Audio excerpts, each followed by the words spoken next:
போகாத காலம் ஒன்று வருகிறது. அத்தனை பேரையும் கண்ட்ரோல் பண்றது, ஒருவரும் தப்பி போகாது. இப்ப யோசிச்சு பாருங்க, இந்த நாட்டை பொறுத்த வரைக்கும் அத்தனை சிட்டிசன்ஸும் யார் கண்ட்ரோல்ல இருப்பாங்க? கவர்மெண்ட் கண்ட்ரோல்ல இருக்கணும். ஒவ்வொரு நாடும் இப்ப அதை செஞ்சுக்கிட்டே இருக்கு. டோட்டலா உலகத்துல இருக்கிற மொத்த நாடும் ஒரு சிஸ்டம் குள்ள கொண்டு வரும்போது டோட்டல் வேர்ல்டும் ஒருத்தர் கண்ட்ரோலுக்கு வரும். அதுக்கான எல்லாம் ரெடியாக இருக்கிறது. 12:1 ஓசியாவின் புஸ்தகம் ரெடியாக இருக்கிறது. இவ்வளவு கஷ்டமா இருக்குது.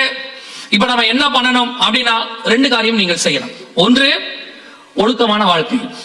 நீங்க என்ன ஆன்லைன்ல ஒழுக்கமா இருக்கீங்களோ நீங்க எதற்கும் பயப்பட வேண்டிய அவசியம் கிடையாது. நாம சரியா இருந்தா ஏஐ கிடையாது. அவங்களுக்கு அப்பா ஏஐ வந்தாலும் பயப்பட வேண்டாம். 2வது, நாம ஒழுக்கமா இருந்தாலும் ஒரு டிக்டேட்டர்ஷிப் வரும். இதுல இருந்து தப்பிக்கிறது எப்படி? ஒரே ஒரு வழிதான் இருக்கு. 2வது வழி, அது ஆண்டவராக இயேசு கிறிஸ்துவினுடைய வருகை. அதுல போயிட்டோம்னா உங்களையும் என்னையும் யாரும் எதுவும் கண்ட்ரோல் பண்ண முடியாது. இயேசு கிறிஸ்துவின் வருகைக்கு பிறகு இது டோட்டலாக கண்ட்ரோல் ஆகும். அதுக்கு முன்னாடி உங்களை என்னையும் மீட்க விரும்புகிறார் ஆண்டவர். உபத்திரவ காலத்திற்கு முன்பதாக உங்களை காப்பாற்ற என்னையும் காப்பாற்ற விரும்புகிறார். அதுக்குதான் இது உங்களுக்கு சொல்லப்படுது. திருப்பியும் சொல்றேன், இது ஒரு ரொட்டீன் உங்க சர்ச்லயா அல்லது உங்களோட ஏரியாவில் நடக்கிற மீட்டிங் இல்ல. ஏதோ வருஷத்துக்கு ஒரு தடவை ஒரு கன்வென்ஷன் 2 நாள் வைப்பாங்கன்ட்டு. முழுக்க முழுக்க நோவா நீதியை பிரசங்கித்தது போல, எரேமியா நேபுகாத் நேச்சார் வருகிறான் என்று முன்னறிவித்தது போல, உங்களையும் உங்கள் குடும்பங்களையும் வரப்போகிற மிகப்பெரியதான காலத்திற்கு தப்புவிக்கும்படி கர்த்தர் இப்பொழுதே உங்களுக்கு ஒரு வாய்ப்பை கொடுக்கிறார். ஆண்டவர் உங்க இடத்துக்கு வந்து சொல்லுகிறார். அதை கேட்டு மனம் திரும்பி நீங்களும் உங்கள் பிள்ளைகளும் நோவாவை போல தயாராயிட்டீங்கன்னா வரப்போகிற பெரிய பேரழிவிலிருந்து உங்களை காப்பாற்ற கர்த்தர் வல்லமை உள்ளவராக இருக்கிறார். அல்லேலூயா. அதே ஓசியாவின் புஸ்தகம் 12ஆம் அதிகாரம் 1வது வசனத்தை திருப்பி வாசிங்க பார்ப்போம். எப்ரேம் காற்றை மேய்ந்து கொண்டை காற்றை பின்தொடர்கிறான். அவன் நாள்தோறும் பொய்யையும் கேட்டையும் வர்த்திக்க பண்ணி. இந்த லைனை பாருங்க. இதுதான் இன்னைக்கு நீங்க யூஸ் பண்ற மீடியா. நாள்தோறும் பொய்யையும் கேட்டையும் வர்த்திக்க பண்ணி. He daily increases lies and desolation. இன்னைக்கு மீடியால என்ன இருக்குன்னு நினைக்கிறீங்க? நீங்க மீடியால பாக்குறது ஒண்ணு உண்மையா இருக்கும், ஆனா அந்த உண்மை கேடாக இருக்கும். உங்களுக்கு தேவையான உண்மையா இருக்காது. நீங்க யோசிச்சு பாருங்க, நிறைய உண்மை வருது. அந்த உண்மையில எதுவா இருக்குது? அந்த விளையாட்டு வீரருக்கு எத்தனாவது கல்யாணம், அந்த நடிகைக்கு எத்தனாவது கல்யாணம், அந்த அரசியல்வாதி என்ன பண்ண போறாரு, இதுல உங்களுக்கு என்ன நன்மை இருக்குது? ஆனா உண்மை. சில நேரத்துல நன்மையான காரியம் வரும், ஆனா பொய்யா இருக்கும். அதுல மிக முக்கியமான பொய், உங்க வழுக்க தலையில் முடி வளரும். இந்த எண்ணெயை போட்டால் உடனடியாக வளரும், வளராது. ஆனா நன்மை கேட்க எப்படி இருக்கு? நன்மை. ஆனா என்னது அது? பொய். எல்லாம் பொய். நீங்களே பாருங்க, கொரோனா நேரத்துல நீங்க எத்தனை பேர் டாக்டரா மாறுனீங்க? பாதி பேர் டாக்டர் ஆனீங்களா இல்லையா? வாட்ஸ்அப்ல எத்தனை ரெமிடி வந்துச்சு. இஞ்சியை தட்டி போட்டு சுடுதண்ணி போட்டு குடிக்கவும், மிளகை அரைத்து போடவும், வெங்காயத்தை ஊற வச்சு தின்னவும் வந்துச்சா இல்லையா? நீங்களும் பிடிக்காததே ஒண்ணுமே கிடையாது. 10வதுக்கு ஏற்கனவே பரிசுத்தாவியை பெற்ற நம்மளை பார்த்து டெய்லி வாட்ஸ்அப்ல வந்தது ஆவியை பிடிக்கவும். எந்த ஆவியை பிடிக்கிறது? ஒரு ஆள் பாவம், அவருக்கு ஆவி பிடிக்கிறது என்னன்னு தெரியல போல. யாரோ சொல்லிட்டாங்க சுடுதண்ணியை வந்து அந்த மூக்குக்குள்ள நம்ம குடிச்சா அதுக்கு பேர் தான் ஆவி பிடிக்கிறதுன்னு. அவர் என்ன பண்ணிருக்காரு, டீ கெட்டில் நல்லா சூடாக்கிட்டு அதுல இருந்து வரக்கூடியது மூஞ்சி வச்சுக்கிட்டு நிக்கிறாரு, வாட்ஸ்அப்ல போட்டு விட்டுருக்காரு. இந்த டீ கெட்டில் சூடாக்கினா தண்ணி சூடாகி வெளியே வரும்ல, ஸ்டீம் வரும்ல, அதுக்கு நேரம் மூஞ்ச வச்சுக்கிட்டு நிக்கிறாரு, இப்படி ஆவி பிடிக்கிறாரு. இன்னைக்கு இதான் வரது எல்லாம். எது போய் ஒருத்தன் போறான், முடி அப்படியே வளர்ந்து ரோட்ல ஓடுது. ஏதாவது வாய்ப்பு இருக்குமா? யோசித்து பாருங்க. இது வந்து அமேசான் காட்டுக்குள்ள இருந்து நாங்கள் கொண்டு வந்த மூலிகைன்றான். முதல்ல அவனுக்கு அமேசான் பிரைமே என்னன்னு தெரியாது, அமேசான் காடுங்கிறது அப்புறம். இதுதான் நீங்க என்ன செய்றீங்க, விரும்புறீங்க. ஒண்ணு நன்மையா இருக்கு ஆனா பொய்யா இருக்கு, இல்ல உண்மையா இருக்கு கேடா இருக்கு. வசனம் சொல்லுது, நாள்தோறும் பொய்யையும் கேட்டையும் வர்த்திக்க பண்ணி. தயவு செய்து இந்த மீடியால வரக்கூடிய எந்த நியூஸையுமே ஆராய்ந்து பார்த்து, பவுல் சொல்றாருல, தீர்க்க தரிசனத்தை அற்பமா எண்ணாதிருங்கள், ஆனாலும் ஆராய்ந்து பார்த்து நலமானதை பிடித்துக் கொள்ளுங்கள். மீடியால வரத எல்லாத்தையும் நம்பாதீங்க. எல்லாமே உண்மைன்னு சொல்ல முடியாது. என்ன பொறுத்த வரைக்கும் 50-50 எல்லாம் கிடையாது. 70-30, 70% பொய். அதுல வரது நிறைய விஷயம் போய். ஒரே ஒரு நியூஸ் தான் போட்டாங்க அன்னைக்கு. மியான்மர்ல பெரிய பூகம்பம் வந்துச்சு, உங்க எல்லாருக்கும் தெரியும், எர்த்குவேக் வந்துச்சு. ஒரு சேனல்ல பாக்குறேன் 10,000 பேர்னு போடுறான், இன்னொரு சேனல்ல பாக்குறேன் 20,000 பேர்னு போடுறாங்க, இன்னொரு சேனல்ல பாக்குறேன் இன்னும் மீட்பு பண்ணி தொடங்கவில்லைன்னு போடுறான்.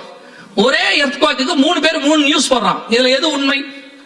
இப்ப நமக்கு என்ன தெரியும்? நம்ம என்ன பார்த்திருக்கோம்?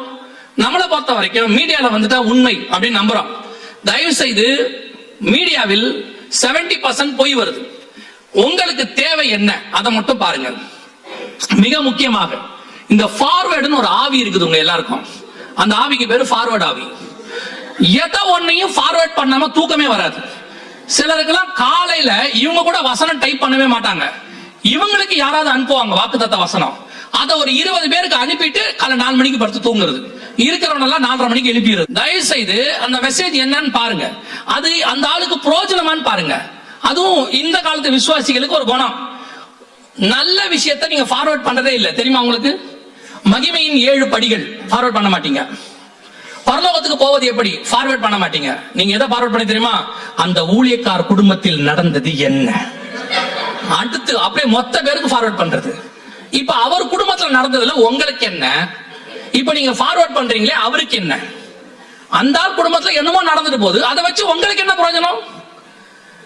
நான் அந்த ஊழியக்கார தப்பு பண்ணதாவே இருக்கட்டுமே, ஒருவேளை அவர் தாவீது மாதிரி போய் மன்னிப்பு கேட்டு கர்த்தர் மன்னிச்சிட்டாருன்னா இப்போ உங்க பிரச்சனை என்ன? நீங்க சீமையா மாறுறீங்களா இல்லையா?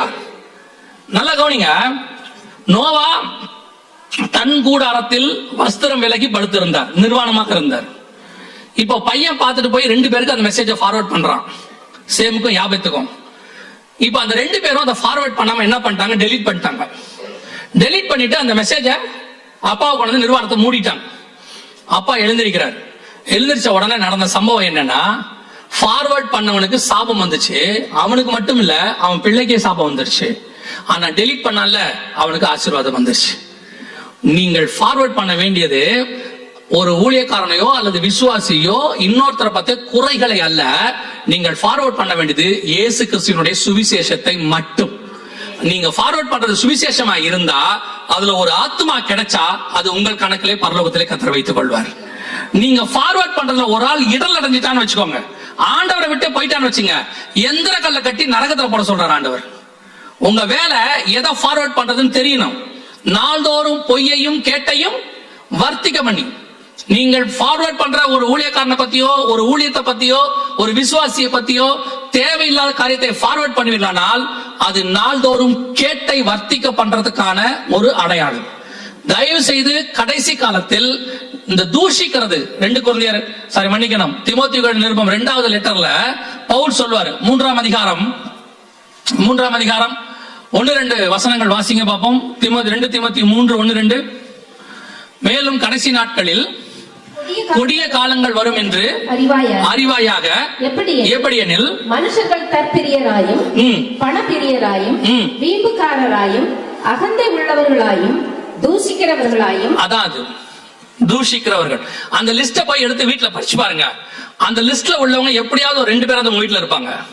தாய் தந்தரை கனம் பண்ணாதவர்களாயும் அகந்தை உள்ளவர்களாயும் எல்லாம் இருக்கும். அதுல அந்த லிஸ்ட்ல எப்படியோ ஒரு 2 பேர் நம்ம வீட்டுல இருப்பாங்க. அதெல்லாம் கடைசி காலத்தினுடைய அடையாளம்னு வேதம் சொல்லுது. உங்களை எண்ணி கர்த்தர் குற்றம் சுமத்தவோ தூஷிக்கவோ கர்த்தர் அழைக்கவில்லை, பரியாசம் பண்ண அழைக்கவில்லை. கர்த்தர் அழைத்து நம்மளை பார்த்து சொன்னது ஒரே ஒரு வேலை, போய் சகல ஜாதிகளுக்கும் சுவிசேஷத்தை பிரசங்கிங்கள். You want to preach the gospel, you want to forward the gospel, good news. இந்த மாதிரி செய்திகளை அல்ல. 12:1 ஓசியாவின் புத்தகம் சொல்லுகிறது, நாள்தோறும் பொய்யையும் கேட்டையும் வர்த்திக்க பண்ணி. அடுத்து என்ன இருக்குது? அதுல அசீரியரோட உடன்படிக்கை பண்ணுகிறான். இந்த தீர்க்க தரிசனம் எல்லாம் 2022 நிறைவேறிச்சு. இதெல்லாம் கிட்டத்தட்ட 2500 வருஷமா நடக்காத சம்பவம். இங்க பாருங்க, இது ட்ரம்ப் வந்த பிறகு நடந்த சம்பவம். இது அசிரியரோடு கூட உடன்படிக்கை உறுதி பண்ணி, அசிரியரோடு கூட உடன்படிக்கை. அசிரியரோடு கூட உடன்படிக்கைனா என்ன? இன்னைக்கு அசிரியன்ஸ்னா யாரு அப்படின்னு கேட்டீங்கன்னு சொன்னா, ஆவிலா தேசம் பைபிள் இருக்கு, நீங்க அதை அப்புறமா போய் வாசிக்கலாம். இப்போ உங்களுக்கு ஈஸியா புரியறதுக்கு சொல்றேன். சிரியாவுக்கு இந்த பக்கத்துல இருக்கக்கூடிய அரபு நாடுகள் எல்லாம், இப்ப இருக்க துபாய், ஒரு 7 நாடுகள் இருக்குது. இவங்க எல்லாம் என்ன செய்வாங்களா, இஸ்ரேல் கூட உடன்படிக்கை பண்ணுவாங்கன்னு இருக்கு. இதுக்கு 2000 வருஷமா எந்த சாத்தியமும் இல்லை, அதுக்கு முன்னாடியும் சாத்தியம் இல்லை, இப்போ 1948 இருந்தும் சாத்தியம் இல்லை. ஏன்னா இஸ்ரேல் என்பது அரபு நாடுகளுக்கு எப்படிப்பட்ட நாடு? Enemy country. அரபு கண்ட்ரி 22 இருக்கு. இந்த 22 நாட்டுடைய பாஸ்போர்ட்லயும் எழுதியிருப்பாங்க, நீங்க வேணா போய் பாருங்க, ஃபர்ஸ்ட் பேஜ்ல பிரிண்ட் ஆயிருக்கும். என்ன போட்டிருப்பாங்க தெரியுமா? This passport is not valid for இஸ்ரேல்னு இருக்கும். இஸ்ரேலுக்கு இந்த பாஸ்போர்ட்டை கொண்டு போக கூடாதுன்னு அவன் பிரிண்ட் பண்ணி வச்சிருக்கான். ஆனா பைபிள் சொல்லுது, கடைசி நாட்களில் அசிரியரோடு கூட உடன்படிக்கை பண்ணுவார்கள். கிட்டத்தட்ட 7 நாடுகளோடு கூட உடன்படிக்கை பண்ணியாச்சு. அபுதாபியோட, அதாவது அரபு நாடுகள் 7 இருக்கு, அந்த இடத்துல UAE சொல்லுவாங்க. 7 நாட்டோடையும் அவங்க என்ன பண்ணிட்டாங்க? சைன் பண்ணியாச்சு. ஓசியா 12:1 நம் கண்களுக்கு முன்பாக. இவங்க எல்லாம் யாருன்னு கேட்டீங்கன்னா மிகப்பெரிய எதிரிகள். 50 வருஷமா பயங்கரமான, என்ன சொல்றது, இஸ்ரவேலை இல்லாம பண்ணணும்னு நினைக்கிறவங்க. ஆனா இன்னைக்கு அவர்களோடு கூட உடன்படிக்கை பண்ணி இருக்கிறார்கள். கடைசி அந்த வசனம் என்ன சொல்லுது? அசிரியரோடு கூட உடன்படிக்கை பண்ணி எகிப்துக்கு எண்ணெய் கொண்டு போகப்படுகிறது. இந்த தீர்க்கதரிசனம் பாருங்க, இதெல்லாம் ஆச்சரியத்தினுடைய உச்சம். ஏன் தெரியுமா? எகிப்துல இருந்து அப்படியே பார்க்கிற தூரத்துல இருக்கதான் சவுதி அரேபியா, தபுக்குங்கிற இடத்துல ஒரே ஒரு ரெட்சியோட ஒரு பார்ட் ஓடும். இங்க இருந்து பார்த்தா சவுதி அரேபியா தெரியும், சவுதி அரேபியா பார்த்தா எகிப்து தெரியும். சவுதி அரேபியா தான் உலகத்திலேயே அதிகமாக எண்ணெய் தயாரிக்கிற நாடு. அங்க வாங்காம இஸ்ரேல் எதிரி நாடு, இவங்கிட்ட வாங்குவாங்கன்னு ஆண்டவர் சொல்றது பாருங்க. இந்த போது பாருங்க, உள்ள பைப் வழியா போகுது. இதுக்கு பேரு லேவியதான் மெத்தட்னு பேரு. இதுக்கு பேரு லேவியதான் மெத்தட். இஸ்ரேல்ல இருந்து எண்ணெய் எகிப்துக்கு கொண்டு போகப்படுகிறது. 1970கள்ல எகிப்துல ஒரு பிரசிடென்ட் இருந்தார், நாசர்னு. அவர் சொன்னாரு, இஸ்ரவேலை இல்லாமல் பண்ணுவேன் அப்படின்னு சொன்னார். ஆனா அந்த நாட்டுக்கு எண்ணெய் கொண்டு போகப்படும் அப்படின்னு வேதம் சொல்லுது.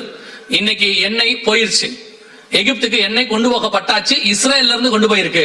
இது எல்லாமே 2022ல நடந்த சம்பவம். இங்க இருக்கு பாருங்க, 2021 பிப்ரவரி 21 லேவியதான் கேஸ் ஃபீல்ட் ஈஜிப்டுக்கு கொண்டு போயாச்சு. ஓசியா 12:1 நம் கண்களுக்கு முன்பாக 100% அப்படியே நிறைவேறிவிட்டது. இதெல்லாம் நீங்க படிக்கிறதுக்கு சாதாரணமா இருக்கும். எகிப்துக்கு எண்ணெய் கொண்டு போகப்படுகிறது. இதுக்கு பின்னாடி 50 வருஷம் இருக்கு. 50 வருஷம் இந்த ப்ராபசி நிறைவேறதுக்கு. நடக்கவே முடியாத ப்ராபசி. ஈஜிப்ட் நினைச்சா எந்த அரபு நாடு கிட்ட வேணா எண்ணெய் வாங்கலாம், சவுதி அரேபியா கிட்ட இருந்து வாங்கலாம். அவங்க எவ்வளவு நாடுகள், அவங்க எத்தனையோ கப்பல்கள் அவங்க ஊரை கிராஸ் பண்ணி தான் போகுது அந்த கெனால் வழியாக. ஆனாலும் வேதம் சொல்லுது இஸ்ரேல்ல இருந்து வரும். இப்ப இஸ்ரேல்ல இருந்து எண்ணெய் கொண்டு போகப்பட்டாக்கி விட்டது. கர்த்தர் சொன்னபடி ஓசியா 12:1 100% நிறைவேறி விட்டது. இதெல்லாம் 2021 வரைக்கும் நடந்த சம்பவம். இப்போ 2 காரியம் தான் நடக்க போகிற காரியத்தை நான் சொல்லிவிட்டு ஜெபம் பண்ணி முடிக்க போகிறேன். இது இனிமேல் நடக்க போகிறது. என்ன நடக்க போகுதுன்றது உங்களுக்கு சொல்றேன். வாசிங்க, யோவேல் புஸ்தகம் 1ஆம் அதிகாரம் 6வது வசனத்தை வாசிங்க. எண்ணி முடியாத ஒரு பலத்த ஜாதி என் தேசத்தின் மேல் வருகிறது.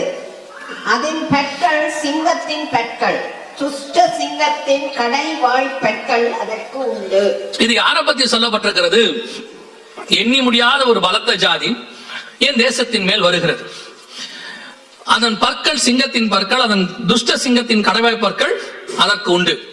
இது யாரை பத்தி சொல்லப்பட்டிருக்கு அப்படின்னு கேட்டீங்கன்னா, இந்த வசனத்தையும் வாசித்துருங்க, அப்ப உங்களுக்கு ஈஸியா நான் சொல்றதுக்கு புரியும். யாரை பத்தி அப்படின்னா, வெளிப்படுத்தின விசேஷம் 13ஆம் அதிகாரம் 2வது வசனம், நான் கண்ட மிருகம் சிறுத்தையை போல இருந்தது, அதன் கால்கள் கரடியின் கால்கள், அதன் வாய் சிங்கத்தின் வாய் அப்படின்னு இருக்கு. இது யாரை பத்தின்னு கேட்டீங்கன்னா, நெக்ஸ்ட் அமெரிக்காவுக்கு ஆல்டர்னேட்டா வரப்போறதான கவர்மெண்ட். இப்ப அமெரிக்கா சூப்பர் பவர்ல இருந்து கீழே விழுது. இந்த சூப்பர் பவர் விழுந்த உடனே அடுத்த சூப்பர் பவர் எழும்பணும். உங்களுக்கு தெரியும் நினைக்கிறேன், ஃபர்ஸ்ட் வேர்ல்டு வார் முடிஞ்ச உடனே இங்கிலாந்து தான் சூப்பர் பவர் டோட்டல் வேர்ல்டுக்கு. செகண்ட் வேர்ல்டு வார் முடிஞ்ச உடனே US தான் சூப்பர் பவர் இன்னைய வரைக்கும். இப்ப தேர்ட் வேர்ல்டு வார் வரப்போகுது. இந்த தேர்ட் வேர்ல்டு வார் முடிஞ்ச உடனே ஒரு சூப்பர் பவராக இந்த நாடு தான் எழும்பும். யூரோப்பியன் யூனியன், 10 நாடுகள் கூட்டமைப்பு. இவங்களை பத்தி தனி மெசேஜ் நம்ம கொடுத்திருக்கோம், யூடியூப்ல இருக்கு, நீங்க பார்த்திருக்கலாம். ஒரு சிலர் எல்லாம் சொன்னாங்க, இந்த நேத்து நீங்க எடுத்த மெசேஜ் எல்லாம் பார்த்திருக்கோன்னு. இதெல்லாம் யூடியூப்ல இருக்கு. ஆனா அப்டேஷன்ஸ், இப்போ இடையில நடந்த அப்டேஷன்ஸ் இதுல சேர்த்திருப்போம், அதனால தான் அதை எடுக்கிறோம். இப்போ யூரோப்பியன் யூனியன் இதுதான் அடுத்த சூப்பர் பவர், ஆன்டி கிரைஸ்டோடைய கவர்மெண்ட். இதுதான் சிங்கத்தின் வாய். வெளிப்படுத்தல் 13:2 சொல்லப்பட்டது. இந்த பலத்த ஜாதி எழும்பி வரும். யாருக்கு விரோதமாக? இஸ்ரவேலுக்கு விரோதமாக. இப்ப நல்லா கவனிச்சு பாத்தீங்கன்னா, அமெரிக்கன் டாலர் விழ தொடங்கிருச்சு. யூரோ ஸ்ட்ராங் ஆயிட்டே இருக்குது கொஞ்சம் கொஞ்சமா. அமெரிக்கன் டாலரை விட யூரோ என்ன ஆகுது, ஸ்ட்ராங் ஆகிட்டே போகுது.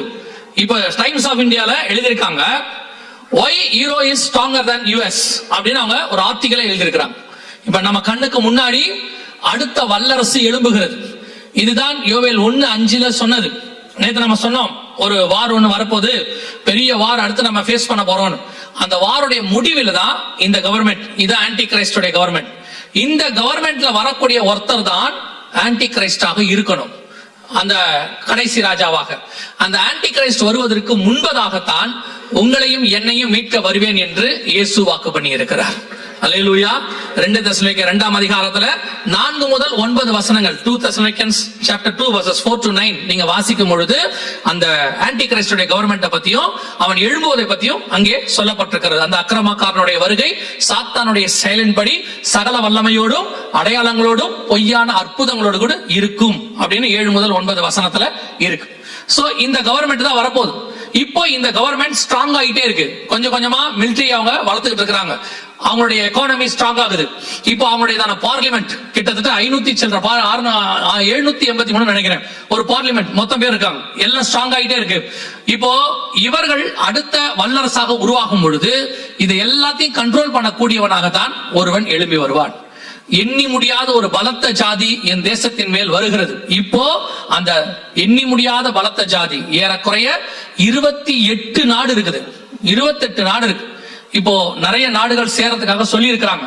இந்த நாடுகள் எல்லாம் ஒன்னா சேரும் போது எண்ணி முடியாத ஒரு பலத்த ஜாதி, ஒரு டோட்டல் யூனியன் ஒன்று உருவாக போகிறது. ஆண்டவர் சொன்னபடி இதுதான் அடுத்து நடக்கணும். நம்ம கண்ணுக்கு முன்னாடி நேற்றும் சொன்னேன், இன்னைக்கும் சொல்றேன், ஒரு மிகப்பெரிய தேர்ட் வேர்ல்ட் வார் ஒன்று உருவாகணும். அந்த வாருடைய முடிவுல இதுதான் கவர்மெண்ட், இவங்க தான் ஆன்டி கிரைஸ்டுடைய கவர்மெண்ட். இப்ப இவங்க நம்ம கண்ணுக்கு முன்னாடி ரெடியா இருக்கிறாங்க. வார் முடிஞ்ச உடனே சூப்பர் பவராக மாறுவாங்க. இப்ப எப்படி ஃபர்ஸ்ட் யூகே உடைய பவுண்ட் இருந்துச்சு, அதுக்கு பதிலா US டாலர் கொண்டு வந்தாங்க 1930s. இப்போ US டாலருக்கு பதிலா இன்னொன்னு உருவாக்குறாங்க, பிரிக்ஸ் எல்லாம் கொண்டு வராங்க. அது எதுவுமே வராது, யூரோ தான் வரும். இந்த யூரோக்கு தலைவராகத்தான் வரப்போற ஆன்டி கிரைஸ்ட் வருவான். இது எல்லாமே வேதம் சொன்னதான மிக துல்லியமான தீர்க்க தரிசனம். இது நடக்க வேண்டிய மிக முக்கியமானது, அடுத்து நடக்க வேண்டியது.